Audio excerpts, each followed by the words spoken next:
Everybody, today we are in Unit 6, Day 6, and we are going to be, once again, be talking about some Gilded Age politics. Yeah, get excited about that.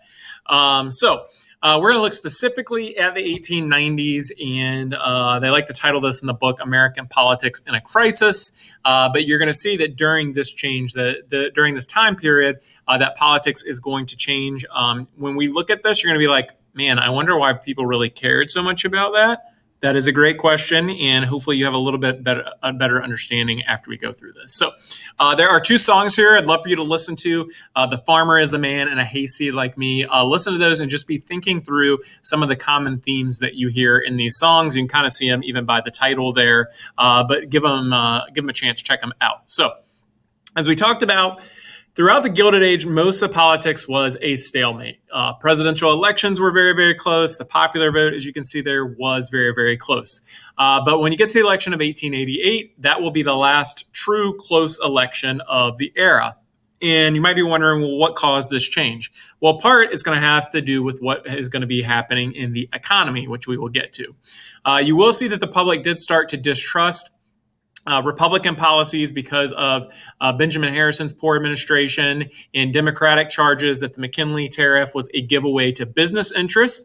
So in 1890, you're going to see the Democrats would take the House and a number of governorships. Remember, the Democratic Party really had been the minority party since the Civil War. People kept siding with the Republicans. 1892, Grover Cleveland would regain the presidency by the largest margin in 20 years. So Grover Cleveland, and we say he regained the presidency, Grover Cleveland being our only president to serve two non-consecutive terms. He would serve 4 years, lose, and then serve another 4 years when he won that next time. So from 1889 to 1891, you'd have what is known as the $1 billion Congress. Republicans controlled the presidency, both houses of Congress, for the next 2 years. And during this time, they would pass the first $1 billion budget in U.S. history. We've already mentioned the McKinley tariff that a lot of people didn't like, that raised the tariff rate to 48%. They increased Civil War pensions. They would pass the Sherman Antitrust Act, which outlawed monopolies that restrained trade, which basically meant that the government could go after monopolies now if they wanted to. You're going to see that that act isn't really used until Teddy Roosevelt's presidency. The Sherman Silver Purchase Act, which increased the coinage of silver. And then they did a bill to protect the rights of African Americans that would be defeated, though, in the Senate. Then comes the Panic of 1893. This would be a crash as a result of over-speculation and railroad bankruptcies, as you're going to see many of the panics in the later 1800s would be a result of. And by the time that Grover Cleveland is inaugurated for his second term, farm foreclosures, railroad bankruptcies had risen dramatically. In May 3rd, 1893, you're going to see the stock market crashes, and there's going to be a depression that lasts for 4 years. Unemployment would surge up to 20% during this time. Both parties share the blame in this happening, leading to a challenge of the status quo starting in the West and the South. So again, a lot of people don't necessarily pin the blame on Cleveland or any party, or actually any specific party. They more so look at both parties are to blame and start to look for another option as far as political parties would go. And that leads us to the populist revolt. You're going to see this starts in Texas. We're going to have farmers that begin to organize so that their interests could be represented. Texas farmers would push for this sub-treasury system, which would allow farmers to store their crops in public warehouses, then borrow against those crops from a public fund until the crops could be profitably sold. So basically, they're borrowing off crops that are stored. When the Democratic Party declares this plan is far too radical, the Texas Alliance decides to go independent, and that's when you're going to get basically the movement towards this populist party. So the alliance movement of farmers, they began to start abandoning the Republican and Democratic Party that they didn't feel like was showing their representing their interests. So they start to field their own candidates, and this would lead to the formation of the National People's Party, which was known as the Populist Party. You'll see in the 1892 presidential election, which is before you have the stock market collapse in the way that it does, Populists would receive 1 million votes and carry 4 Western states. And some of the strengths of the Populists is is that they actually did allow women to participate within their movement. Even though they didn't support women's suffrage, they did allow women to be part of their movement. And you have a Mary Elizabeth Lease there, who was part of the Populist Party. She said, our goal is to raise less corn and more hell. So they definitely allowed women to participate in their movement. So what was their platform, which would become known as the Omaha Platform? Politically, they pushed for the direct popular election of U.S. senators. Under the way the Constitution was originally set up, U.S. senators were actually picked by the state houses of a state. So the people didn't vote on a senator. In a roundabout way, they did because they voted for their local representatives, but people didn't directly vote for their senators. The people in their state houses did that. Also, they wanted the use of initiatives and referendums. Basically, these are things that can be done that people can get laws that they are interested in or that they really want on the ballot. You'll see that today referendums are used a lot in California. But these are things that either come from a politician or come from the people that they want put on the ballot. Maybe a specific issue, something they really care strongly about. Economically, the Omaha Platform wanted the nationalization of railroads and communication, protection of natural resources from monopolies, a graduated income tax, meaning you would pay more tax based on the higher amount of money you made. And by more, I mean a higher percentage of taxes. Free coinage of silver. You're going to see that's something that farmers really, really push for during this time. An 8-hour workday and loans and federal warehouse for farmers, which again goes back to that Texas alliance that we had mentioned. So free coinage of silver. What exactly does that mean? This and the gold standard are going to be something that you're going to hear talked about a lot today, since that's going to be the major issue in this election that we're going to be talking about. So at the time, the U.S. was on the gold standard, which meant that the money used in the United States was backed by gold. So technically, what you could do during this time is you could take any U.S. currency and actually go to a bank and be given gold as payment for that cash. Sometimes you'll still see today some of the old silver certificates. I had several years ago, I got some change and I noticed hey, this dollar looks a little bit different. And I noticed it was one of the old U.S. silver certificates and actually said it on there. Farmers liked the idea, though, of unlimited coinage of silver. So if you think about, they want to take what the U.S. is backing the money off gold and add silver into that, or maybe just go based off silver, because silver is much more plentiful than gold, or at least it was during that time. And they thought that that would increase the money supply, which would cause inflation, which would cause farm prices to rise as well. They were also supported by the silver mining interests in the country as well. Now, silver, free silver, as it would be called, would be very controversial within the party because some believe that it would steal from the nest egg that others had built and it would alienate wage earners. Now, the reason they say that it would steal from the nest egg that others had built is because inflation is really, really bad for you if you have savings. Because if you have savings in a bank and there's inflation, basically it hurts the value of that money. The money that you have in the bank is now worth less. Yes, you might still have that same $100 in the bank, but you don't have the same buying power that you had before with inflation. So, understanding, just a quick little lesson here on money, the volume of money has to increase rapidly enough to meet with the economy's needs or growth will be stifled. So that's why you're going to see that typically in an economy, at least the U.S. one, they generally try to stay in the 2 to 4% for inflation each year, and that allows the volume of money to keep up with how the economy is growing during this time. Now, if you have more money supply, again, that equals inflation and reduce the cost of borrowing. So when you're thinking about this, inflation, at least high inflation, is really, really bad for banks, but it could be good for people that have maybe a loan in a bank because, we'll get into that in just a second. Sound money people were creditors. Like I said, sound money people didn't want to do this. They didn't want this high inflation. Creditors, again, because inflation really does hurt banks. Those on fixed incomes, again, if you're on a fixed income and you're always earning the same, you're losing buying power through inflation, which is not good for you, and established businessmen. So I came up with this little example here to talk about a little bit more about inflation. So hopefully that you can really understand what I mean in this. So let's say you have $1,000 in savings. Like I said, it will lose value and buying power with inflation. Why? Inflation makes money worth less and goods cost more. So if you have inflation, your price of your goods is going to go up. So pre-inflation, a house might cost $100,000. After inflation, it could cost $125,000. So that is bad if you're somebody that has savings or you've given out a loan.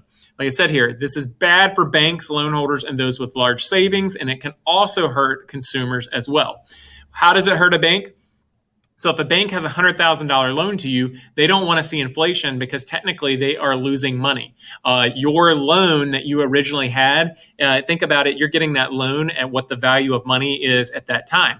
So if you have a large amount of inflation, your loan is still at the same amount. So technically the bank is losing money on that loan if you have a large amount of inflation. So that's why they don't like it.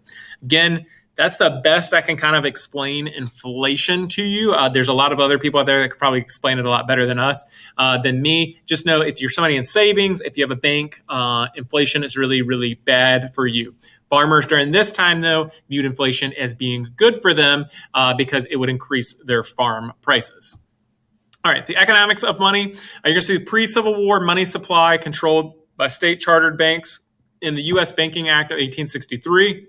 Which would have been in the middle of the Civil War. The state banks were prohibited from issuing notes backed by the U.S. government, and the U.S. Treasury would print greenbacks. And this is where we get the start of our money being the green color that it is. After the Civil War, you're going to see a lot of people argued that Washington had no business printing money and should allow that practice go back to the state.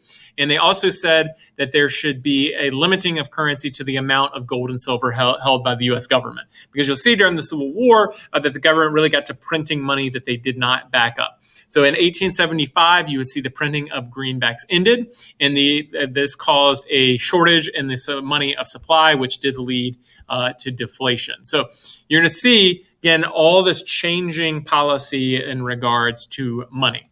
So silver. In 1873, silver would be dropped as a medium of exchange because it was more valuable as a metal than a money. So what that means is that the silver supplies were low, so you could make more money. It's kind of like today, a penny. If you look at a penny is actually worth more, the metals that are in it, than the actual 1 cent that it represents. That what happened with silver during this time. Silver was more valuable as a metal than it was as being used as U.S. currency or to back U.S. currency. As a result of this, silver mining would explode and the price of silver would fall. Investors start to trade in their silver dollars for gold ones because the silver wasn't worth as much as the gold was because so many people started silver mining because they saw that there was an opportunity to make money in there because of the price of silver. Again, this is a little bit of supply and demand there. Greenback supporters start pushing and say, hey, we should actually back our money by both gold and silver, and that's called the bimetallic policy. So the Bland-Allison Act of 1878 required the U.S. to purchase and coin between $2 to $4 million of silver each month. So you see the U.S. government starting to get back in on using silver. The Sherman Silver Purchase Act of 1890, that would be an extra 4.5 million ounces of silver to be purchased monthly as the basis for new treasury notes. A bailout. So one of the issues that was happening is with so many people turning in their silver dollars for gold, this starts to lead to a shortage of gold in the U.S. Treasury. And this Sherman Silver Purchase, which they had hoped would help stop the drain of gold from the Treasury, it actually did not work. So what you're going to have is the U.S. economy is going to be in some big trouble, at least the government is, because they don't have the gold that they need to support the economy. So President Cleveland would turn to banker J.P. Morgan to borrow $65 million in gold to help support the dollar and gold standard. So you're going to see J.P. Morgan at this time is wealthy enough that he can actually bail out the U.S. government. This convinced Americans, though a lot of Americans didn't like this, and they thought that government was a tool of the rich Eastern bankers, which is what J.P. Morgan was.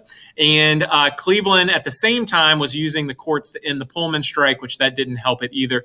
You can see this political cartoon here showing J.P. Morgan and Uncle Sam. Why is J.P. Morgan so much bigger in this? Just think about he helped bail out the U.S. government. That's why he's being shown as so much bigger than the U.S. government.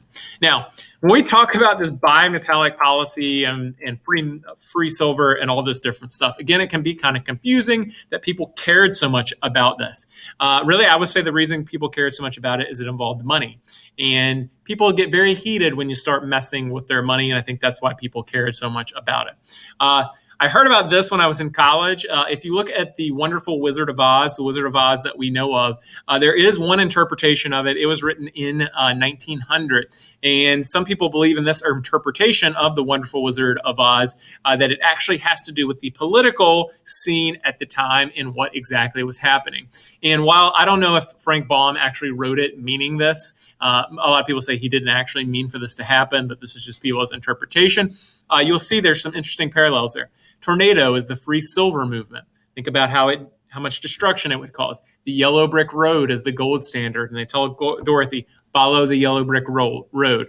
The silver shoes, which is in the book, she did not have red shoes, she had silver shoes. That represents the bimetallic policy.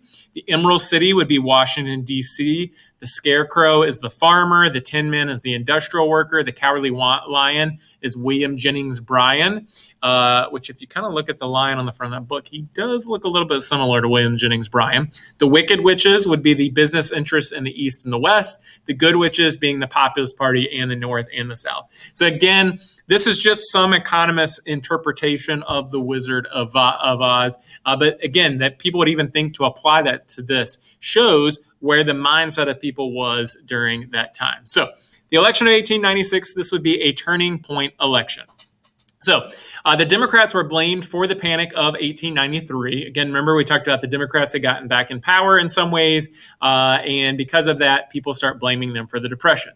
President Cleveland would have jobless marchers arrested. Jacob Coxey and Coxey's army, they had marched on D.C. in 1894, demanding the government spend $500 million on public works programs to create jobs. Again, not a good look when you have these people protesting because they don't have jobs get arrested. William H. Harvey's book, Coyne's Financial School, would come out and taught millions that their financial troubles were caused by rich bankers and could be fixed by the federal government. So a lot of people, this book was very, very popular. People read it and it changes their perspective, and people think, hey, this is caused by the rich and the federal government needs to do something about it. Now, the Democrats would be divided between the gold and basically the silver people. You're going to have the Democratic Party split between those two sides. At the Democratic National Convention, William Jennings Bryan, who I think we have mentioned before, we will definitely be mentioning as we move into our next unit of Nebraska. He was a very, very fiery speaker and known to be a very, very good speaker as a result of that. He would come to the Democratic National Convention, and at the National Convention, he would attack the gold standard and make his famous Cross of Gold speech. We will answer their demands for a gold standard by saying to them, you shall not press it down upon the brow of labor, this crown of thorns. You shall not crucify mankind on a cross of gold. And as a result of this speech and his performance at the convention, Bryan would be named the Democratic candidate for that election. And again, you're going to see a very clear now divide here between the parties on the gold versus the silver standard. Again, isn't it incredible that this is something that people got so excited about? Now, William Jennings Bryan, as I said, he was a persuasive speaker, very much in support of free silver, as you could tell by his speech. Bryan's stand meant that now the Democratic Party would represent silver and the Republican Party would represent gold. The old Prohibition Party, they'd be split over the issue, and the Populist Party would support Bryan, which would effectively end their party. Bryan had been actually part of the Populist Party before this, and essentially the Democrats steal their candidate, and so they support him.